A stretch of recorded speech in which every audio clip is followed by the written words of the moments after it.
Shalom Bapak Ibu Saudara yang terkasih di dalam Tuhan. Hari ini kita akan merenungkan bagian firman Tuhan dari Matius 26 ayat 40 dan 41. Matius 26 ayat 40 dan 41, demikian firman Tuhan. Setelah itu ia kembali kepada murid-muridnya itu dan mendapati mereka sedang tidur. Dan ia berkata kepada Petrus, "Tidakkah kamu sanggup berjaga-jaga 1 jam dengan aku? Berjaga-jagalah dan berdoalah supaya kamu jangan jatuh ke dalam pencobaan. Roh memang penurut tetapi daging lemah." Saudara, bagian ini ada di dalam kisah di hari-hari terakhir Yesus, secara khusus ketika Yesus akan ditangkap, dia bersama dengan murid-muridnya pergi ke Taman Getsemani. Kita tahu kisah ini dan bagaimana Yesus berdoa di sana.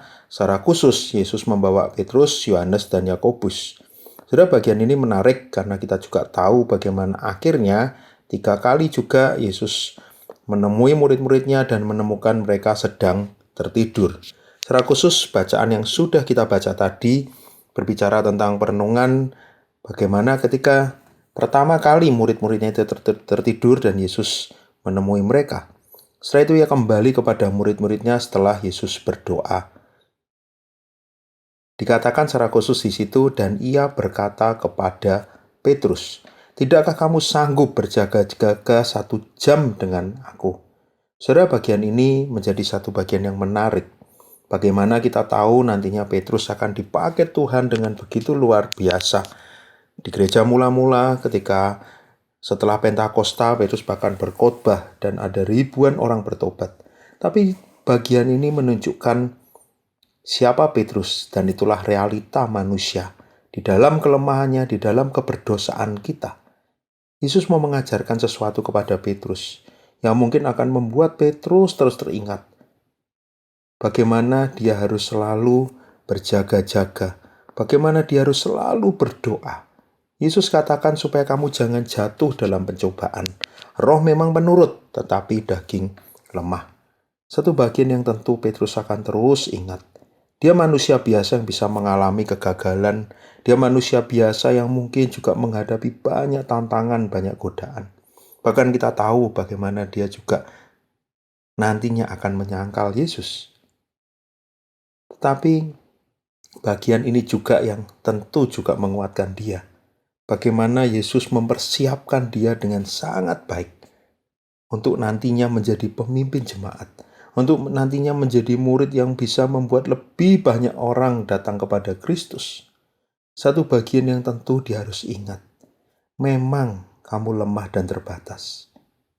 Kamu akan begitu lemah, bahkan dikatakan berjaga-jaga 1 jam saja sudah tidak sanggup.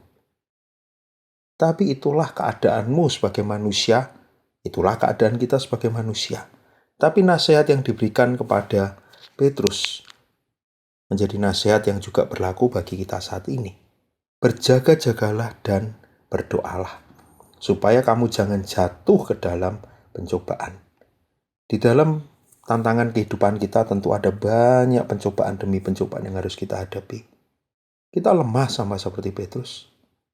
Mungkin kalau kita suruh berjaga-jaga seperti konteks saat itu, kita pun belum tentu akan sanggup untuk bisa berjaga-jaga 1 jam di tengah semua godaan yang akan kita hadapi.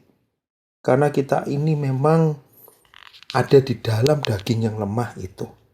Tetapi satu hal yang luar biasa, Yesus tidak membiarkan Petrus tinggal di dalam kelemahannya. Justru bagian ini mendidik dia, mengajarkan dia, menguatkan dia sekali lagi. Kamu lemah, karena itu teruslah berjaga-jaga dan berdoa. Berbicara tentang berdoa. Bagaimana kamu di dalam segala kelemahanmu, kamu mau bergantung hanya kepada Tuhan. Kamu mau bersandar kepada Tuhan. Kamu mau tetap melawan semua hal yang mungkin membuatmu merasa itu lebih nyaman, itu lebih enak. Tetapi kamu betul-betul mencari apa yang menjadi kehendak Tuhan, bukan sekedar yang lebih enak itu. Seperti yang Yesus ucapkan di dalam doanya. Tetapi janganlah seperti yang kukehendaki, melainkan seperti yang engkau kehendaki. Yesus pun di dalam pergumulannya, ketika dia harus menyelesaikan rancangan keselamatan yang Bapa sudah tetapkan, Di ayat 38, hatiku sangat sedih seperti mau mati rasanya. Satu bagian yang menunjukkan pelayanan Yesus, keadaan Yesus yang sangat tidak mudah. Tetapi dia mau taat, dia berdoa. Semoga di hari-hari ini ketika kita banyak mengalami tantangan dalam hidup kita mau ingat kita harus terus berjaga-jaga. Caranya, kita harus fokus kepada Tuhan. Kita harus terus berdoa. Kita harus berserah penuh kepada Tuhan. Kita betul-betul mencari satu hal yang kita tahu ini bukan dari aku sendiri, tapi hanya Tuhan yang bisa berikan. Aku mau menyamakan kehendakku dengan kehendak Tuhan, sehingga ketika aku menjalani hidupku dengan segala tantangannya, aku tahu ini pun bagian yang terbaik yang Tuhan sudah berikan kepadaku. Bila di dalam perenungan ini, kita boleh kembali diingatkan. Kalau Petrus dipersiapkan untuk melakukan rencana Tuhan yang besar, kita pun dipersiapkan, bahkan di dalam kelemahan kita. Supaya kita bisa terus bertahan. Ingat, berjaga-jaga dan berdoalah. Mari kita berdoa. Bapa di surga, mampukan kami yang lemah dan terbatas untuk boleh melakukan rancangan Tuhan yang besar. Hidup seturut dengan kehendak Bapa. Bila kami terus berjaga-jaga dan berdoa, kami terus dekat dengan Engkau, kami terus mengandalkan Engkau, kami terus mencari apa yang Engkau mau untuk kami lakukan. Kuatkan kami, tolong kami. Tanpa Engkau kami tidak akan bisa menyelesaikan semuanya dengan baik. Di dalam nama Tuhan Yesus kami berdoa. Amin.